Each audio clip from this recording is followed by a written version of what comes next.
Sa nakaraan ay natapos tayo kung saan naglangsad ng malakas na pag-atake si Yi Xiao, ginamit nito ang buo niyang lakas sa ataking ito na hindi naman na naiwasan ng kanyang kalaban at napatay niya nga ito. Samantala ginamit naman ni Xiao Yu si Anthony upang makuha ang espiritu ng B-rank na napatay ni Yi Xiao, pagkakuha nga nila dito ay minabuti na nilang umalis at lumayo kay Yi Xiao. Nilapitan nga ni Yi Xiao ang napatay niyang B-rank at nagbabaka sakali na may pera ito. Ngunit napatigil ito nang maisip niya na ang lalaking ito ay isang Formation Type Awaken, at ang tumulong sa kanya na matalo ito ay isang Earth Type Awaken, at ang gummy ba naman sa lugar na pupuntahan niya sana ay isang Earth Type Awaken kaya naman napasigaw ito sa galit dahil mali umano ang taong napatay niya. Pero napatigil si Yi Xiao nang maramdaman niya ang kakaibang enerhiya, ganun din ang mga Awaken na naglalaban-laban sa iba't ibang lugar. Ang kakaibang enerhiya nga ay nagmula sa higanteng Spirit Sword na ito. Ilang sandali pa ay mayroong isang matanda ang sumigaw nagsasabing, malapit nang magbukas ang ruin kaya kung gusto ninyong makipaglaban ay ipagpatuloy nyo na lang yan sa loob ng ruin, pero sa ngayon ay magsitigil at lumayas muna kayo. Kinilala nga nila ang nagsasalita na ito bilang si Master Li Xiani ang kasalukuyang Chief Director ng Funds Gang, dagdag pa nila ang dalawang baseline umano ng Funds Gang na bawal ang human trafficking at hindi pwedeng madamay ang mga pangkaraniwang tao sa labanan ng mga cultivators. Kaya naman mabilis na umalis ang mga cultivators at tila naging ghost town ang lugar. Mabilis nga ding tumatakas at tumatakbo si Yi Xiao palayo sa lugar ng labanan. Pero lumapag si Master sa kanyang harapan at tinanong si Yi Xiao kung anong ginagawa nito sa Thailand. Sinabi nga ni Yi Xiao na nagbabakasyon lamang siya pero tila hindi naman naniniwala si Master sa kanya kaya naman mabilis itong tumakbo palayo kay Master habang sinisigaw na sinasaktan siya ng direktor ng Funds Gang ng paulit-ulit dahilan upang magtaka si Master at isipin na siguradong natutunan niya umano ang style niyang ito kay Shu. Samantala sa isang hotel matapos maligo si Shu ay nagtataka naman ito dahil nakatanggap siya ng negative emotion points mula kay Master. Naalala naman ni Shu ang nakuha niyang magic weapon mula sa water-type user na nakalaban nila ng tambangan ang train na sinasakyan nila patungo sa city, pinaikit nga ni Shu ang kanyang mga mata upang mapunta ito sa kanyang consciousness, dito ay nakita niya ang water-type na magic weapon at ginamit niya ang kanyang daliri upang makontrol ito at palapitin sa kanya. Dito nga ay naisip ni Shu na mas madali pa niyang makontrol ang golden water kumpara sa pangkaraniwang tubig. Nilabas nga niya ito sa kanyang seal at iniisip kung ano daw ang gamit nito dahil kulay ginto at tila nagliliwanag at nagnainingning ito ay inisip niyang flashlight daw ba ito. Ilang sandali pa ay sinubukan niya itong pausaden sa sahig, na agad namang nagdulot ng pinsala dito na kinatuwa naman ni Shu dahil magiging kapaki-pakinabang daw ito. Nilabas nga ni Shu ang isang puro kalawang na espada, at dito ay inumpisahan niya itong hasahin gamit ang golden water hanggang sa ilang sandali pa ay namangha si Shu sa naging resulta nito, dahil imbis na common tab ito ay hindi at inabsorb nito ang spiritual weapon, dahilan upang maging pangkaraniwang espada na lang ito sabay dighay pa ng golden water.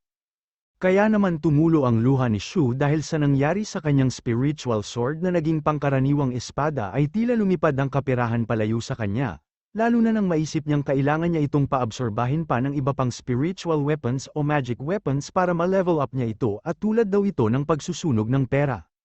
Gayunpaman ay masaya pa din naman si Shu dahil si Xiao Yu daw ay tila invincible na dahil sa may dalawang B-rank spirits ito, makakatulong naman daw ang golden water na ito upang di siya mapag-iwanan ni Xiao Yu. Nagulat naman ang magkapatid nang biglang dumating si Yi Xiao at sinabing boring dito sa safe house dapat sumama kayo sa akin sa labas upang maranasan nyo ang luxury at ma-enjoy ang tanawin. Pero tinanong naman ito ni Xiao Yu kung tinamaan daw ba siya ng kidlat habang naglilibot ito kaya naman nagtaka si Yi Xiao at tumingin nga ito sa salamin kung saan hindi pa niya nakilala ang kanyang sarili at sinabing nasira na ang gwapo kong mukha. Nagsimula nga itong magkwento patungkol sa nakalaban niya na isang B-rank din daw pero sobrang hina kaya naman sinabi na lang ng magkapatid na matigas daw ang mukha nito at walang hiya.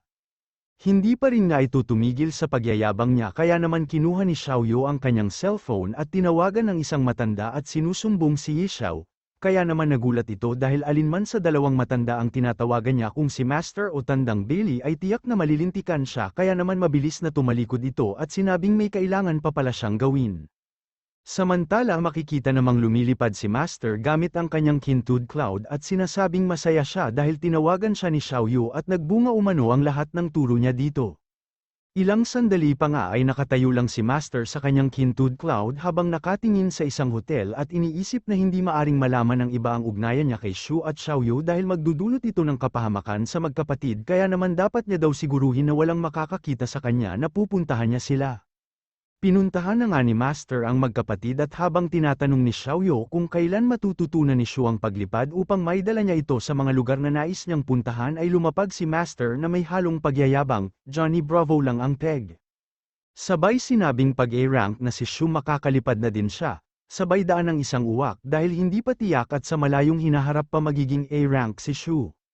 Sinabi pa ni Master na pag A-rank na si Shu ay mag-resonate na ang energy ocean niya sa heaven and earth at magiging natural na abilidad na lang umano ni Shu ang paglipad nun.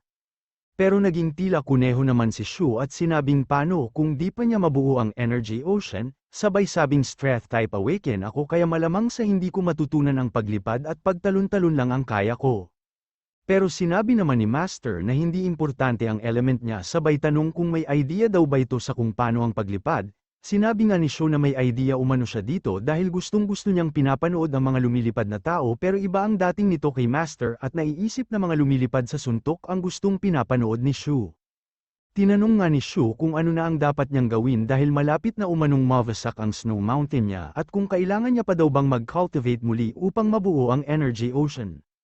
Naisip nga ni Master na matapos ang kanyang pagsasaliksik sa records ng kanilang sektor ay wala siyang nakitang solusyon sa problema ni Shu sa kanyang cultivation, dagdag pa nito ay siya ang naging dahilan kung bakit nagkaroon ng problema ni Shu pero hindi niya daw ito dapat ipaalam kay Shu. Kaya naman sinagot niya ang tanong ni Shu at sinabing magandang tanong yan kaya naman nagduda si Shu sa sagot ni Master. At sinabing tanda di mo ko tinutulungan sa problema ko ikaw naman ang may dulot nito sa akin di ba? Di nga makasagot si Master dito at sinabing matagal na tayong di nagkikita tsaka na natin pag-usapan ang tungkol sa cultivation mo kaya naman tila binagsakan ng mundo si Shu. Habang iniisip naman ni Master na sa kanilang sektor ay wala pang nakakabuo ng snow mountain at tanging si Shu pa lamang kaya naman daw wala siyang mahanap na sulo sayon sa record ng kanilang sektor, dagdag pa ni Master ay niloko at nasira niya ang cultivation ng genius na si Shu.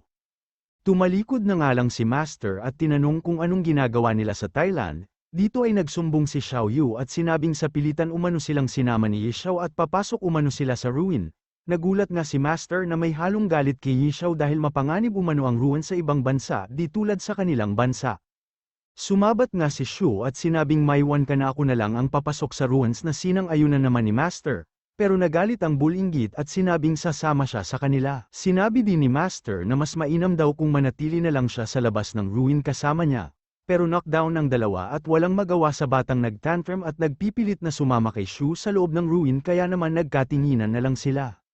Sinabi na nga lang ni Master na kung may pagkakataon si Shu ay siguraduhin niyang makuha ang formation core ng ruin. Dahil pag nakuha niya umano ito ay magiging pag-aari na niya ang ruin habang buhay. Pero sinabi din ni Master na pag nakuha niya ang formation core ay hindi ibig sabihin nito na ligtas na siya. Dahil paglabas nila ng ruin ay may mga susubok pa ding kunin ito sa kanya.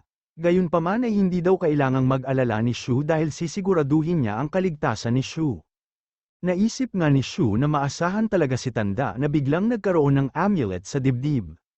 Naisip din ni Shu na wala nang maitutulong sa kanila si Yishao at malamang na magdulot ito ng malaking eksena sa loob ng ruin kaya naman daw kung wala naman mapanganib o maaring ikamete nito na mangyayari sa loob ng ruin ay magpapanggap na lang siyang hindi niya ito kilala para hindi siya madamay sa gagawin ni Yishao. Pinapakita naman ni Xiaoyu kay Master ang mga alaga nilang si Peppa Pig, Meowth at ang bahay na nabili ni Shu maging ang lupang nirentahan niya. Kinuha nga ni Master ang cellphone ni Xiaoyu upang makita niya ito ng mabuti, at dahil matanda na ito ay nilawayan niya muna ang kanyang daliri sa pag-aakala na tulad ito ng isang libro. Dapat basa ang daliri upang madaling ilipat ang bawat pahina nito. Kaya naman ang swipe niya ang cellphone ni Xiaoyu ay gumuhit ang laway nito at sinabihan na siya ni Xiaoyu na di na niya kailangan loayan pa ang daliri niya para ma-swipe ito. Nahiya nga ang matanda at sinabing nakasanayan niya na umano ito sabay binalik kaagad ang cellphone ni Xiaoyu. Sinabi nga ni Master na hindi siya pwedeng magtagal pero bago ito umalis ay sinabi niya din na ang mga miyembro ng Funds Gang ay papasok din sa ruin. Makikilala daw ni Shu ang mga ito sa pamamagitan ng emblem ng kanilang gang pero binalaan niya din si Shu na wag lubusang magtitiwala sa mga miyembro nila sa Funds Gang dahil hindi umano niya kontrolado ang pag-iisip nila. Kaya naman tinanong ni Shu kung may problema ba sa kanilang organisasyon. Dito nga ay sinabi ni Master na hindi umano sila nagkakaisa sa organisasyon ngayon. Nagpaalam na nga ito at sinabihan niya silang mag-iingat. Sinabi din ito kay Xiaoyu na huwag siyang kakalimutang tawagan si Master pag may nambuli sa kanya, lalo na pag si Yixiao. Muli ngang tinawag ni Master ang kanyang Kintud Cloud kung saan habang nakatingin lang sa kanya ang magkapatid ay nahulog pa ang sapatos nito sa pag-aapura. Ilang sandali pa ay nakatanggap ng negative emotion si Shu mula kay Li Yixiao, at muntikan nga nilang hindi makilala ito dahil naging tila panda si Yixiao sa mga suntok ni Master. Inasar pa nga ito ni Shu at sinabing huwag mo nang itago yang mukha mo sa amin, sanay na kaming nakikita kang madaming pasa, sabay tanong kung saan ito nanggaling. Habang palaipat-lipat nga ito at nagtatago sa mga poste ay sinabi niyang hindi ligtas sa lugar nila ngayon at kailangan nilang mag-ingat pag lumabas sila. Dahil kung wala silang lakas na tulad ng sak-anya ay baka mapahamak lamang sila. Pero iniisip naman ng magkapatid na siya lang naman ang laging napapahamak. Sinabi ni Yixiao na late na silang nagpunta dito kaya naman ang ibang organisasyon na nauna sa kanila ay nakapag-set up na ng tindahan kung saan-saan maaari nilang ibenta ang mga magic weapon nila at ibang pang bagay na may kaugnayan sa cultivation. Dagdag pa nito ay nakapagbukas na din daw ng tindahan ang Funds Gang at sinabing ligtas daw na puntahan nito kaya naman magtutungo sila doon bukas. Sinabi pa niya na mahirap umanong makakuha ng invitation pero dahil kasama naman nila siya ay wala nang magiging problema. Pero hindi naman nakikinig si Shu sa kanya dahil nang marinig niya ang salitang market ay tinubuan na ito ng pakpak at sungay na parang isang demonyo. May 60 blessed stones nga daw siya kaya kahit saang tindahan ng organisasyon sila magtungo ay siguradong magiging tila hari siya, sabay pinakita ang mga blessed stone na nakatago sa ilalim ng kanyang damit. Sinabihan nga ni Shu si Yixiao na hindi niya sila dapat alalahanin at siya ang dapat na mag-ingat nang biglang may nag-doorbell, kaya naman nag-aalala si Yixiao dito pero sinabi lang ni Shu na huwag kayong maingay at titignan ko kung sino ang mga ito. Pagbukas nga niya sa gate ay nakita niya ang isang lalaki at iniisip ni Shu kung anong ginagawa nitong makong nate dito. Nalala nga ni Shu na nakita na niya ito nang magtungo ito sa bahay nila Master. Ito nga ay si Ji Wei at iniisip nito na pag nauna siyang binati ni Shu ay maaari niyang maisahan at mapag-try pa ng ating bida, pero makalipas ang ilang minuto ay nakatitig lang sa bawat isa ang mga ito kaya naman nakapag-itlog na ang uwak sa kanilang ulo.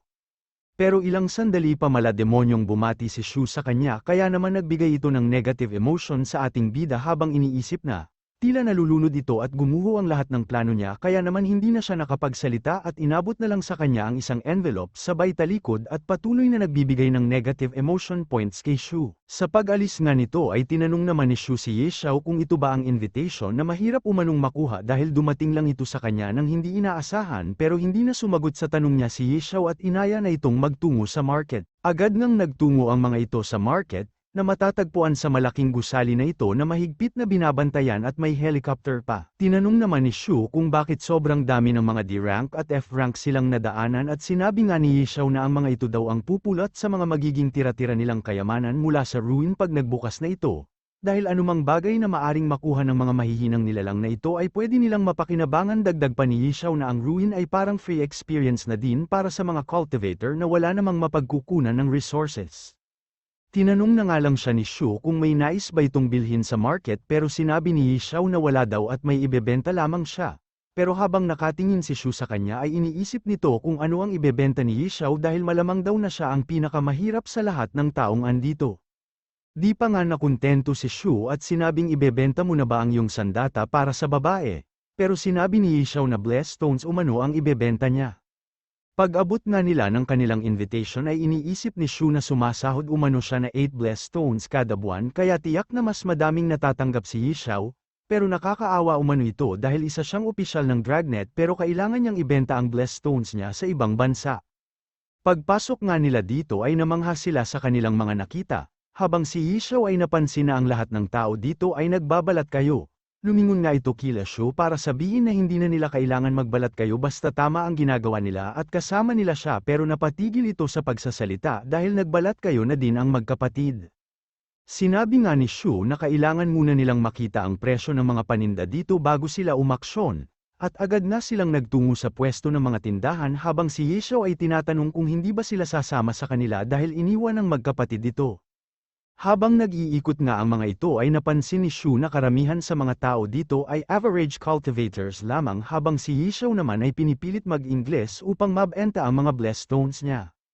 Na-surprise nga daw si Shu at alam niya ang Ingles ng bato, kaya naman sinabi ni Xiaoyu na kailangan umanong matutunan ito ni Yishao dahil ang blessed stone ay tila currency o pera na din sa mundo ng mga cultivators. Nagpatuloy nga sa pag-iikot ang magkapatid hanggang sa makasalubong nila ang isang lalaki kaya naman pilit tinatago ni Shu ang kanyang mukha upang hindi siya makilala nito. Pero muli binati siya ni Ji Wei kaya naman binati niya din ito sa lengguwahe ng Thailand at umalis ng mabilis. Narinig nga daw ni Yishao ang boses ni Shu kaya naman hinahanap niya ito upang matulungan siyang mag-translate sa mga nais niyang sabihin para mabenta ang mga blessed stones niya habang si Ji Wei ay tila bato pa din mula nang iwan siya ng magkapatid. Iniisip naman ni Shu kung paano siya nakilala ni Ji Wei kahit na nakabalat kayo na siya, nang bigla niyang naramdaman ang paggalaw ng kanyang gourd dahil nag-react ito sa isang bagay, nag-vibrate nga ang maliit na patalim sa gourd. Nagpatuloy pa din naman sa pag-iikot ang magkapatid, hanggang sa makita nila ang isang kahoy na statwa at pag na-activate nga daw ito ay mararamdaman mo ang lakas sa iyong katawan kaya naman sinabi ni Shu na para pala itong Red Bull. Pero ilang sandali pa ay muling nagparamdam ang gourd ni Shu, at tinuro ng kanyang patalim ang isang statwa. Samantala sinabi naman ng tindero na dahil iisa ang lahi nila ay magpapakatotoo ito sa kanila. Sinabi nga nito na hindi niya alam kung sino ang maaring umayos sa mga spiritual tools na ito. Totoong spiritual tools naman daw ang mga ito pero hindi nila alam kung paano gamitin o mapagana ang mga ito kaya naman daw hindi niya tataasan ang presyo ng mga ito. Kaya naman naisip ni Shu na spiritual tools nga ang lahat ng ito pero dahil hindi naman nila ito magamit ay iisipin ng mga cultivators na mga basura lamang ito. Gayunpaman ay wala naman daw pinipili ang golden water niya dito at dahil ipapakain niya lang ang mga ito sa kanyang golden water at mukha namang desperadong makabenta ang tindero kaya maaari nilang baratin ang paninda niya. Sinabi nga ni Shu kay Xiaoyu na dahil cute ka naman at magaling ka sa baratan ikaw na ang baalang makipag-transaction sa kanya at agad namang pumayag si Xiaoyu. Kinausap nga ni Xiaoyu ang seller at agad niyang tinwaran ang mga paninda nito ng 2 blessed stones, bibilhin daw nila ang lahat ng paninda niya sa halaga ng 2 blessed stones. Pero sinabi ng lalaki na nagbibiro ka ba bata, 50 blessed stones lang kung tatawad ka pa ay dahil ko ibebenta sa inyo ang mga paninda ko. Pero muli tinawaran ito ni Xiaoyu na 3 blessed stones, nanginginig na nga ito sa galit at sinabing 40 blessed stones sagad na. Bigla namang sinabi ni Xiaoyu na 30 blessed stones kung tataas pa dyan ang presyo di na kami bibili dagdag pa ni Xiaoyu ay take all naman daw. Naiyak naman ang tindero dahil mula sa 3 blessed stones ay 30 blessed stone na ang tawad ni Xiaoyu sa mga paninda niya. Kaya naman muli sinabi nito 38 blessed stones tapat na. Pero ipinilit pa din ni Xiaoyu ang 30 blessed stones hanggang sa unti-unting bumaba ang presyo nito sa 36, pero inaya niya si Shu na umalis na lang kaya naman naghahabol ang tindero at sinabing huwag kayong umalis 35 blessed stones press yung palugi na.